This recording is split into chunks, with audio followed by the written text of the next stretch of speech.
Ça marche?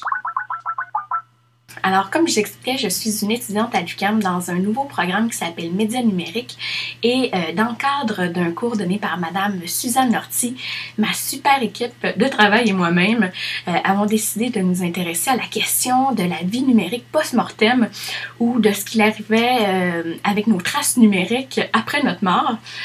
Mais avant toute chose, j'aimerais que vous m'aidiez à clarifier qu'est-ce que c'est l'identité numérique. Ben, une identité numérique, ça peut être beaucoup de choses. On parle évidemment, on pense aux réseaux sociaux, on pense à Facebook, donc toute l'information qu'on a pu y transmettre, les photos, les vidéos qu'on a pu partager, mais également les vidéos qu'on a mises sur YouTube. Il faut également penser à des réseaux sociaux qui sont peut-être un peu moins populaires, mais quand même utilisés. LinkedIn est un bon exemple. Et chacun des comptes qu'on a créés, exactement un nouveau service, puis on veut essayer n'importe quoi. Donc, on se crée un compte, on peut partager de l'information et soudainement oublier le compte. Par exemple, Instagram a la cote ces temps-ci, mais ça se peut que ça disparaisse éventuellement. Là, on n'utilise plus le service, mais on a quand même genre des centaines, si ce n'est pas des milliers de photos là-dessus. Il y a également le contenu numérique qu'on achète. Par exemple, si on est un grand fan d'iTunes et on a acheté beaucoup de films ou beaucoup de musique, ben, cette information-là est difficilement transférable. Les mères enceintes mettent des photos du fœtus dans le ventre.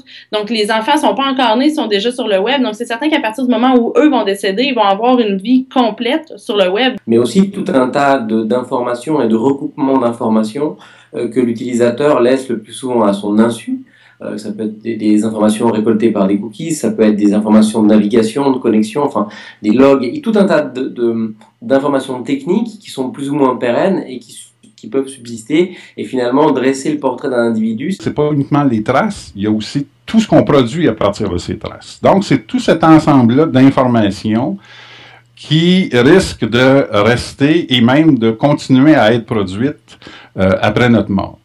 OK, mais depuis quand est-ce qu'on entend parler de la gestion de sa vie numérique après la mort? Puis, est-ce que les gens sont vraiment conscients de ce qu'ils laissent comme traces? Depuis quand on parle de tous les enjeux des traces numériques, j'aurais le goût de vous répondre, Mme Richel, par quelle heure est-il?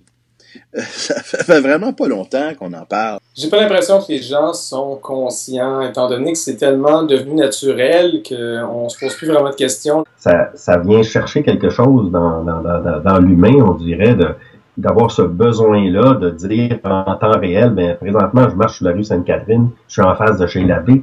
On n'aurait pas fait ça de 10 ans ou 15 ans. J'aurais pas arrêté dans une boîte téléphonique, appelé tous mes amis et dire, ben sais-tu que je suis sur la rue Sainte-Catherine et je marche devant chez Labbé. Mais les gens le font maintenant, ils ont ce besoin-là, on dirait, de partager en direct. Avec l'arrivée du web dans les années 90, c'était tout nouveau, tout beau. Les gens s'amusaient là-dessus, on allait chercher de l'information. Plus ça a avancé, plus les pages ont commencé à être dynamiques. L'arrivée du Web 2.0 fait en sorte que l'Internet, dans sa presque majorité maintenant, est créé par ses usagers. L'autre partie de ça, c'est que l'usage que j'en fais devient, si on pourrait dire, de plus en plus, entre guillemets, sérieux. Maintenant, je fais mes affaires bancaires. Maintenant, il y a le nuage qui fait que tous mes documents professionnels vont se retrouver là. Il y a beaucoup plus de communication par courriel que par la poste. Donc, je vais avoir des choses qui vont traîner dans ma boîte de courriel qui vont être beaucoup plus importantes qu'il y a 10 ou 15 ans.